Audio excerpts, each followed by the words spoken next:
ఓం శ్రీ మాత్రే నమః. వారాహి అమ్మవారి నవరాత్రులు స్టార్ట్ అయినాయి. ఈరోజు 7వ రోజు. ఈరోజు అయితే మనం శ్రీ శ్రీ శ్రీ త్రిశక్తి అష్టమహాలక్ష్మి కామాఖ్య దేవాలయంకి అయితే వచ్చినాం. ఈరోజు అయితే నేను ఈ ఆలయాన్ని అయితే దర్శనం అయితే చేసుకోవడం జరిగింది. నేను కూడా ఈ ఆలయాన్ని ఇదే ఫస్ట్ టైం, ఎందుకంటే మన మందమర్లో ఆలయం అయితే నూతనంగా నిర్మాణం అయితే జరిగింది. ఇక్కడ అమ్మవారి యొక్క ప్రతిరూపాలు అయితే దొరికాయి, వాటి ఆధారంగా ఆలయం అయితే నిర్మించారు. సో దీని గురించి నేను పూర్తి వీడియో అయితే చేశాను. ప్రతి ఒక్కరు కూడా వీడియో చూసి లైక్ చేయండి. అండ్ ప్రతి ఒక్కటి కూడా నేను ఎక్స్ప్లెయిన్ చేస్తాను. ప్రతి ఒక్కరు కూడా రండి, చాలా బాగుంది. సాయిరాం, మనం ఫ్లైఓవర్ పక్కన అయితే మనకి టెంపుల్ దారి వస్తుంది. ఇప్పుడు మనకి ఎంట్రన్స్ చూపిస్తాను, చూడండి. ఇక్కడ నుంచి టెంపుల్ లోపలికి అయితే దారి ఇటు.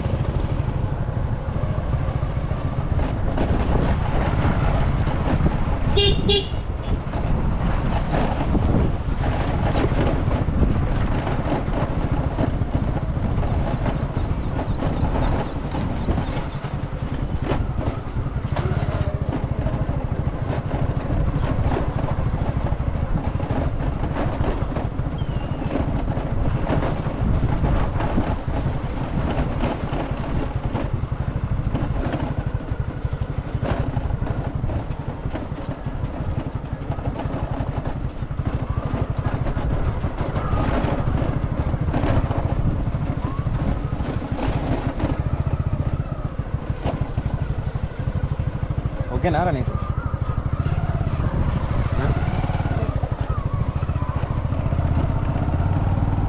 ఇప్పుడు మనం టెంపుల్ దగ్గరికి వచ్చేసినాం. దగ్గరికి అయితే వస్తున్నాం. టెంపుల్ దగ్గరికి చాలామంది అయితే ఉన్నారు టెంపుల్ దగ్గర. సాయిరాం, మనం ఆలయం ముందు అయితే ఉన్నాము. ముందట మనకి గజస్తంభం అయితే కనిపిస్తుంది. ఇక్కడే అందరూ చాలామంది దీపారాధన కార్యక్రమం అయితే చేస్తున్నారు. ఇప్పుడు మనం లోపలికి అయితే వెళ్తున్నాం. డిస్టర్బెన్స్ ఉండడం వల్ల నేను బ్యాక్గ్రౌండ్ వాయిస్ ఓవర్ అయితే ఇస్తున్నాను. సో లోపలికైతే మనం వెళ్తున్నాం. లోపల ఎలా ఉంది మందిరం లోపల అనేది ఇప్పుడు మీరు క్లియర్గా అయితే చూడొచ్చు. ప్రతి ఒక్కటి అయితే నేను చూపిస్తాను, చూడండి. బ్యాక్గ్రౌండ్ వాయిస్ అయితే ఇస్తాను, ఎందుకంటే మ్యూజిక్ అనేది యాడ్ చేయను, కాపీరైట్స్ పడుతున్నాయి. ముందుగా మనకి ఎంట్రన్స్లోనే గణపతి అయితే కనిపిస్తారు. గణపతి దేవాలయం ఉంది. ఎంట్రన్స్లో మనకి గణపతి అయితే కనిపిస్తారు. ఇందులో మనం ముందు నుంచి వెళ్తున్నాం. మందిరం లోపల ఎంట్రన్స్లోనే మనకి నంది అయితే కనిపిస్తుంది. మనకు ఇప్పుడు అక్కడ విగ్రహాలన్నీ కనిపిస్తున్నాయి కదా, అదే ఆ మందిరమే కామాఖ్య మందిరం. లోపల కింద అయితే మందిరం అయితే ఉంటుంది. మనం తిరిగి వెళ్తే మనకి మందిరం అయితే కనిపిస్తాయి. ఇక్కడ చాలా శిల్పాలు అయితే ఉన్నాయి.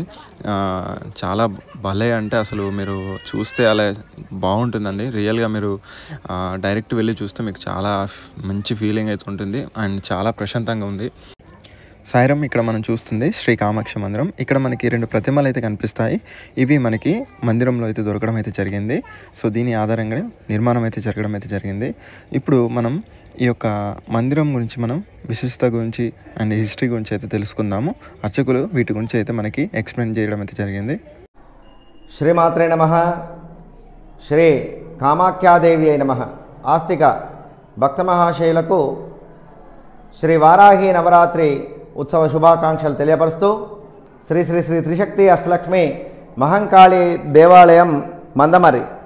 ఈ దేవాలయం యొక్క విశిష్టత ఏంటంటే, ప్రపంచంలోనే 18 శక్తిపీఠాలకు ప్రధాన శక్తిపీఠమైనటువంటి కామాఖ్య శక్తిపీఠం అస్సాంలో ఉంది. అస్సాంలో ఉన్న దేవాలయం నమూనాలో మన తెలంగాణ ప్రాంతంలోనే మంచిర్యాల జిల్లా మందమరిలో ప్రాచీన దేవాలయం ఒకటి ఉండేదట. ఆ దేవాలయ ప్రాంగణంలోనే అమ్మ మళ్ళీ ఒక నూతన దేవాలయాన్ని నిర్మింపచేసింది. ఆ దేవాలయమే ఈ త్రిశక్తి అష్టలక్ష్మి కామాఖ్య దేవాలయం. ఈ దేవాలయంలో అమ్మవారు కామాఖ్యాదేవి, ఈ కామాఖ్యాదేవి యోని పీఠం కింద ప్రాచీన దేవాలయం ఉంది. ఆ దేవాలయ సంబంధితమైనటువంటి స్తంభాలను పైన మేము ఉంచడం జరిగింది. ఇక్కడ మాకు లభించినటువంటి 2 స్తంభాలను, ఆ స్తంభాలకి కామాఖ్య దేవాలయంలో ఎలాంటి దేవాలయంలో ముద్రలు ఉంటాయో ఆ ముద్రలతో కూడినటువంటి శిల్పాలు మాకు ఇక్కడ లభించడం జరిగింది. కనుకనే అమ్మవారు దర్శనమిచ్చి ఇక్కడ కామాఖ్య పీఠాన్ని నిర్మింప చేసుకుంది. ఈ దేవాలయంలో చుట్టూ దశమహావిద్యలు కాళి, తార, త్రిపుర సుందరి, భువనేశ్వరి, భైరవి, చిన్నమస్త, ధూమావతి, భగళాముఖి మరియు మాతంగి కమలాత్మికతో అమ్మవారు కొలువై ఉంది. దశమహావిద్యలతో ఆనంద భైరవుడు, భైరవి, కామాఖ్యాదేవి అమృతవర్షినితో అమ్మవారి ఇక్కడ కొలువై ఉంది. కోరిన వారికి కొంగు బంగారమై మొక్కిన వారికి వారి సంకల్పాలను తీర్చేటటువంటి ఈ కామాఖ్యాదేవి మన ప్రాంతంలో వెలియడం మనందరి మహాభాగ్యం.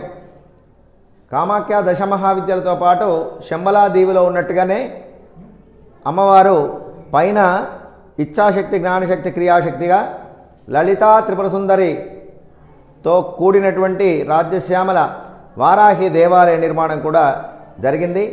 ఈ దేవాలయం చుట్టూ శ్రీవల్లభ, శ్రీ మహాగణపతి, శరభేశ్వర, సూర్యనారాయణ స్వామి, చండి, ప్రత్యంగిర, అనంత పద్మనాభ స్వామి శివాలయంతో పాటు మహిషాసురమర్దిని దేవాలయాలు ఇంకా నిర్మాణం కావాల్సి ఉంది. కనుక ఇట్టి మహత్తరమైనటువంటి శాక్తేయ సాంప్రదాయ విధానంగా శాక్తేయ ఆగమలతో ఈ దేవాలయ నిర్మాణం జరుగుతుంది. ఇక్కడంతా కూడా పూర్ణ శాక్తేయ సాంప్రదాయంతో పూజలు, యజ్ఞాలు నిర్వహిస్తూ ఉన్నాం. వారాహి నవరాత్రులు ఈరోజు 7వ రోజు. విశేషంగా రోజు ప్రొద్దున అమ్మవారికి వల్లభ గణపతి ఆరాధన, తదనంతరం అమ్మవారికి షోడశోపచార పూజ, అభిషేక, అర్చనాది కైంకర్యాలు జరుగుతూ ఉన్నాయి. సాయంకాలం రాత్రికాలంలో అమ్మవారికి వారాహి హోమం మరియు యంత్రపూజా కార్యక్రమాలు నిర్వహిస్తూ ఉన్నాం. అందరూ కూడా భక్త మహాశయులందరూ కూడా అమ్మవారిని దర్శిస్తూ అమ్మవారి దివ్యానుగ్రహానికి పాత్రలు అవుతూ ఉన్నారు. కనుక భక్త మహాశయులకు ఇదే మా ఆహ్వానం. ఇట్టి మహత్తరమైన క్షేత్రాన్ని దర్శించి ఆ జగన్మాత కృపకు పాత్రలు కావాల్సిందిగా మీ అందరినీ భక్తిపూర్వకంగా అమ్మగుడి ఆహ్వానిస్తుంది. శ్రీమాత్రే నమః. శ్రీమాత్రే నమః. ఇందాక గురుగారు చెప్పుకున్నట్టు మనకు పురాతనమైన దేవాలయం అనేది చెప్పారు కదా. సో అండర్ గ్రౌండ్లో కింద కామాఖ్య అమ్మవారి దేవాలయం నిర్మాణం జరుగుతున్నప్పుడు మనకు దొరికినటువంటి పురాతనమైన దేవాలయం పిల్లర్స్ ఇవి. దీనికి చూసుకున్నట్టయితే కామాఖ్య అమ్మవారి దేవాలయం కుండే ముద్రలు దీనికే ఉంటాయి. ఇది ఒకటి, ఇంకోటి మరొకటి ఉంది, దానికి ఫుల్ క్లారిటీగా ఉంటుంది. రండి.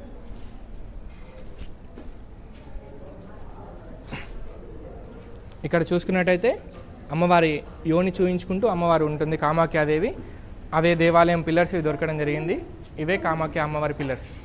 హలో సాయిరామ్, మనం ప్రజెంట్ అయితే యజ్ఞశాల దగ్గర ఉన్నాం. లోపల 9 హోమగుండాలు అయితే ఉన్నాయి. ఇప్పుడు ప్రజెంట్ అమ్మవారి యొక్క నవరాత్రులు స్టార్ట్ అయ్యాయి కాబట్టి ఈరోజు అమ్మవారి నవరాత్రులు లోపలైతే నిర్వహిస్తున్నారు. అంటే ప్రతిమ లోపల పెట్టేసి ఇక్కడ పూజా కార్యక్రమాలు, హోమం, యజ్ఞం ఇక్కడనే చేస్తారు.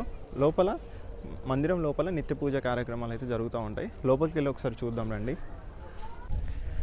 శాస్త్రాధారంలో దేవి భాగవతంలో యజ్ఞశాల ఎలాగుండాలో దేవి భాగవతంలో చెప్పడం జరిగింది. సో మనకు శాస్త్రం ఎట్లా చెప్పిందో మనం అలాగే శాస్త్రాధారం పెట్టుకొని యజ్ఞశాల కట్టడం జరిగింది. యజ్ఞక్రతువులు ఏవైనా ఉన్నా కూడా ఇక్కడే జరుగుతాయి. రండి వెళ్దాం లోపలికి.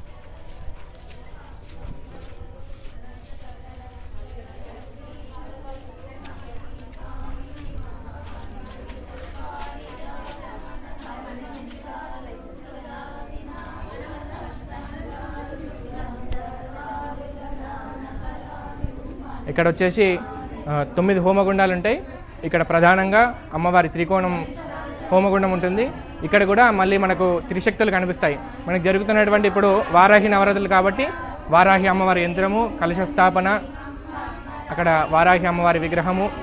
ఇక్కడ చూసుకున్నట్టయితే శాక్తేయ ఆగమ ప్రకారంగా యంత్ర పూజలు ఉంటాయి. పొద్దున్న యంత్ర పూజలు అయిపోయాయి.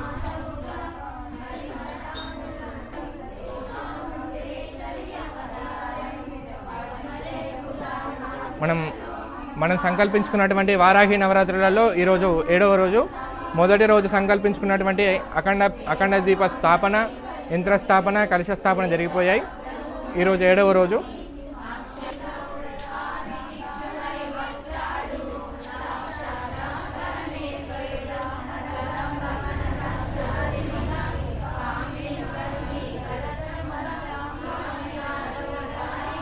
ఇక్కడ అన్నపూర్ణేశ్వరి దయ వల్ల అందరికీ కూడా వచ్చిన భక్తులందరికీ కూడా అన్న సంతర్పణ ఉంటుంది. సో అన్న సంతర్పణ కూడా అక్కడ జరుగుతుంది భక్త మహాశయులందరికీ. ఇక్కడ మనకి 3 చెట్లు కనిపిస్తున్నాయి కదండి. ఈ చెట్లకి అర్థం ఏమిటంటే శ్రీ శ్రీ శ్రీ త్రిశక్తి అష్టలక్ష్మి అని మనం చెప్పుకున్నాం కదా. అలాగే అమ్మవారు ముగ్గురు అమ్మవార్లకు ప్రతిరూపంగా ఇక్కడ 3 చెట్లు అయితే ఉన్నాయి. ఇక్కడ ఇది చాలా విశిష్టత, ఎందుకంటే 3 ప్రత్యేకంగా ఉన్నాయండి. చూడండి, ఇక్కడ ముగ్గురు అమ్మవార్లు ఉన్నట్టు ఇక్కడ 3 చెట్లు అయితే ఉన్నాయి. చాలా అద్భుతం అండి ఇది. సో మనకు శ్రీ శ్రీ శ్రీ త్రిశక్తులు అనగానే గుర్తుకొచ్చేది ఏంటంటే ముగ్గురు శక్తులు. మనకు లలిత, శ్యామల, వారాహి ఎలాగైతే శక్తులు ఉన్నారో, మన స్థల పురాణం చెప్పుకున్నట్టు అక్కడ మనకు తాడి చెట్లు కూడా ముగ్గురు స్వరూపంగా 3 తాడి చెట్లు ఉన్నాయన్నట్టు. శ్రీమాత్రే నమః. ఇక్కడ మనం చూసుకుంటున్నాము పెద్దెవర అనగానే మనకు గుర్తుకొచ్చేది ఎవరు అంటే దుర్గమ్మనే వామాచారంలో పెద్దెవర అంటారు అన్నట్టు. సో రాత్రంతా ఇక్కడ పట్టుబరిచి కొలిసి ప్రొద్దున బలి చేసిస్తారు. ఏంటంటే ఇప్పుడు మనకు అపార్ట్మెంట్స్ ఎక్కువైపోయినాయి, పాలివాళ్ళు కానీ వీళ్ళు చేసుకోకపోవడం వల్ల మనం చేసుకుంటలేం. కాకపోతే ఆ కొలుపున్న వాళ్ళు కొలుపును ఆపొద్దు. ఏంటంటే గురుగారి సంకల్పం ఏంటంటే అందరూ అమ్మవారికి దగ్గర కావాలి కాబట్టి ఏం చేస్తున్నారు అంటే సపరేట్ అయ్యగారులు ఉంటారు. వాళ్ళు ఇంటి దగ్గర నుంచి పీఠం తెచ్చుకోవడం, ఇక్కడ రాత్రి అంతా పట్టుబరిచి కొలుపు కొలిసి పొద్దున బలి చేసి ఇస్తారు. భోజన సదుపాయం కానీ అట్లాంటివి ఏమైనా ఇబ్బంది ఉండకుండా అన్నీ ఇక్కడే ఉంటాయి. హోమాలు కూడా జరుగుతాయి ఇక్కడే. వీళ్ళని గ్రామ దేవతలు అంటారు. ఏంటంటే మనకు పూర్వకాలంలో 7 అక్క చెల్లెలు అని చెప్పేసి ఊరు చుట్టూరా ఉండేవాళ్ళు. పెళ్లి కానీ గృహప్రవేశాలు కానీ ఇట్లాంటి కార్యక్రమాలు చేసుకున్నప్పుడు ఊరు చుట్టూరా తిరిగి అందరికీ 7 అక్క చెల్లెలకి ఓడిబియ్యం పోసుకొని ఊరిని చల్లగా చూడమని అమ్మవారికి సంకల్పం చేసుకొని వచ్చి అప్పుడు వాళ్ళ క్రతువుని వాళ్ళు ప్రారంభించుకునేవాళ్ళు. సో ఇక్కడ చూసుకున్నట్టయితే ఏల్పులమ్మ, కాళింగలమ్మ, పెద్దమ్మ, మైసమ్మ, బద్దిపోచమ్మ, ఎల్లమ్మ. ఇక్కడ చూసుకున్నట్టయితే లక్ష్మీదేవర. మనకు ప్రతి ఆషాఢ మాసం అమ్మవారికి కాళీ అమ్మవారికి బోనాలు తీయడం జరుగుతుంది. అప్పుడు కూడా అమ్మవారి ఉత్సవాలు ఉంటాయి, లక్ష్మీదేవర ఉత్సవాలు ఉంటాయి. పట్టువరుస్తారు, అమ్మకి కొలుపు ఉంటుంది అమ్మవారికి కూడా. ఇక్కడ వచ్చేసి మనకు ఇక్కడ కాళీ భైరవి అమ్మని చూసుకుంటున్నాం. ఏంటంటే కాశీలో అయ్యవారి క్షేత్రానికి, శివుడి క్షేత్రానికి కాళభైరవుడు ఎలాగైతే క్షేత్రపాలకునిగా ఉంటాడో, అమ్మవారి క్షేత్రం మనకు కామాఖ్య అమ్మవారి క్షేత్రానికి కాళీ భైరవి అనే అమ్మవారి క్షేత్రపాలకురాలుగా ఉంటుంది. ఆమె దేవాలయం ఇక్కడ మనం చూసుకుంటున్నాం. మన దేవాలయంకి విశేషంగా గురుగారు చెప్పినట్టు అంత విశేషంగా ఎందుకు ఉంది అంటే, మనకు హిమాలయాలలో దొరికేటువంటి మహాబిల్వం అంటే ఒక దళానికి 12 ఆకులు ఉంటాయి. సో మహాబిల్వం అనేది బాగా అరుదుగా దొరికే చెట్టు. సో మన దేవాలయానికి కుడివైపున దక్షిణం వైపున ఆ చెట్టు కూడా ఇక్కడే ఉంది. చూసుకుందాం రండి. శ్రీమాత్రే నమః.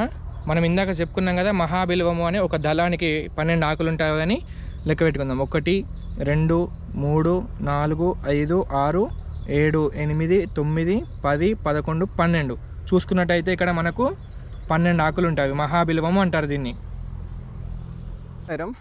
మనకి మహాబిల్వం అనేది హిమాలయ పర్వతంలో ఆ ఏరియాలో మాత్రమే దొరుకుతుంది. అలాంటి చెట్టు మన మందిర్ పక్కనే ఈ చెట్టు అయితే ఉంది. ఎంత అంటే మనకి బిల్వం మనం చూస్తూ ఉంటాం కదా, 3 ఉంటాయి ఆకులు.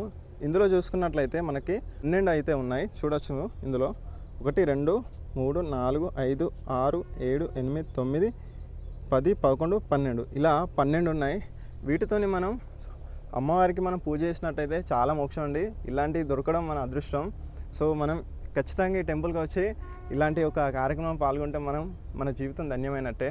శ్రీమాత్రే నమః. ఇప్పుడు మనం గణపతి ఆలయం లోపలికి అయితే వెళ్తున్నాం. ఈ గణపతికి చాలా విశిష్టత అయితే ఉంది. ఆ విశిష్టత గురించి మనం అర్చకులచే తెలుసుకుందాం. శ్రీమాత్రే నమః. మన దేవాలయానికి సాక్షిగా శ్రీ సిద్ధి బుద్ధి సమేత వల్లభ గణపతి. మనం ఎక్కడ పోయినా కూడా ఐదర్ గణపతిని చూసుకుంటాం లేదా లక్ష్మీ సమేత గణపతిని చూసుకుంటాం. ఇక్కడికి వస్తే ఏంటంటే సిద్ధి బుద్ధి సమేత వల్లభ గణపతి. శ్రీ విద్యాలో గణపతిని వల్లభ గణపతి అంటారు. సో ఇక్కడ మనం చూసుకుంటున్నాం సిద్ధి బుద్ధి సమేత శ్రీవల్లభ మహాగణపతి.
శ్రీమాత్రే నమః.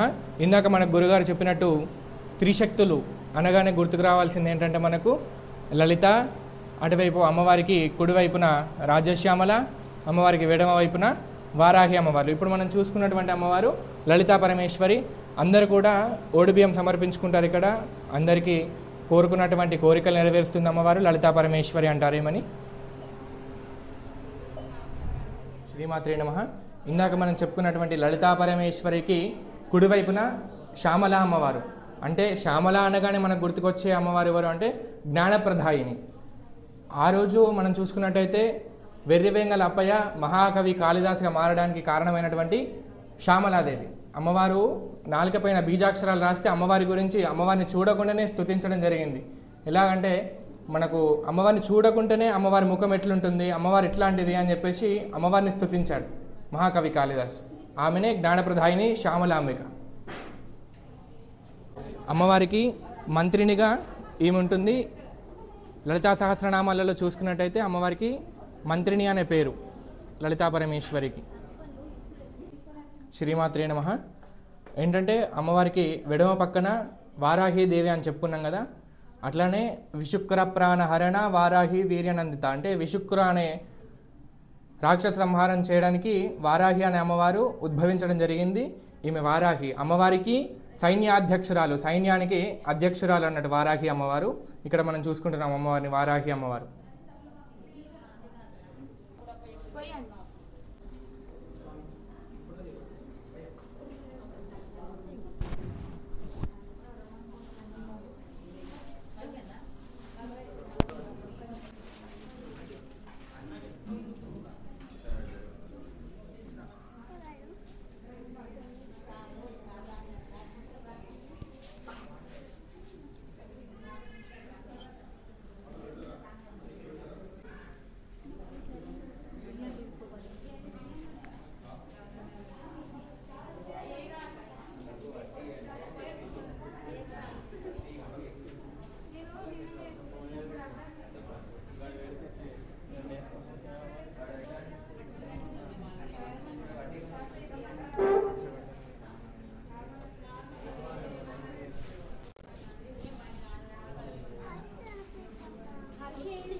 సమారంభాం స్వప్రకాశానందనాథ మధ్యమాం శ్రీ అమృతానందనాథ సరస్వతి వందే శ్రీ గురు పరంపరాం. శ్రీ శ్రీ శ్రీ త్రిశక్తి అష్టలక్ష్మి కామాఖ్య దశమహావిద్యా దేవాలయం ప్రాంగణంలో ప్రధాన దేవతలుగా శ్రీ లలితా త్రిపుర సుందరి, రాజశ్యామల, వారాహి అమ్మవార్లు కొలువుదీరున్నారు. ఇటువంటి దేవాలయం ఎక్కడుంది అంటే శంబలా దీవిలో స్ఫటిక మాయా దేవాలయం ఉంటుంది. ఆ దేవాలయం నమూనాలోనే ఇక్కడ దేవాలయ నిర్మాణం జరిగింది. అమ్మవారు ఈ విధమైనటువంటి దేవాలయం మన భారతదేశంలోనే ప్రప్రథమంగా నిర్మాణమైనటువంటి దేవాలయం. ఈ విధంగా దేవేరులు అమ్మవార్లు లలితాదేవి, ఎడమ భాగంలో వారాహి, కుడివైపున రాజ్యశ్యామల ఉన్నటువంటి దేవాలయం ఇప్పుడు ఎక్కడా లేదు. అటువంటి గొప్ప దేవాలయాన్ని ఆ జగన్మాత నిర్మింపచేసి భక్త అనుగ్రహ ప్రదాయిని అయి భక్తులకు అమ్మవారు దర్శనమిస్తూ కోరిన వారి కొంగు బంగారమై వారి మొక్కులను అమ్మవారు తీరుస్తూ మనోభీష్టాలను సిద్ధింపచేసేటటువంటి ఇచ్ఛాశక్తి, జ్ఞానశక్తి వెలిసినటువంటి దేవాలయం శ్రీ అమ్మ గుడి కనుక అందరూ కూడా ఇటు దేవాలయాన్ని దర్శించి ఆ జగన్మాత కృపకు పాత్రులు కావాల్సిందిగా భక్త మహాశయులందరినీ శ్రీ అమ్మ గుడి ఆహ్వానిస్తుంది. శ్రీమాత్రే నమః.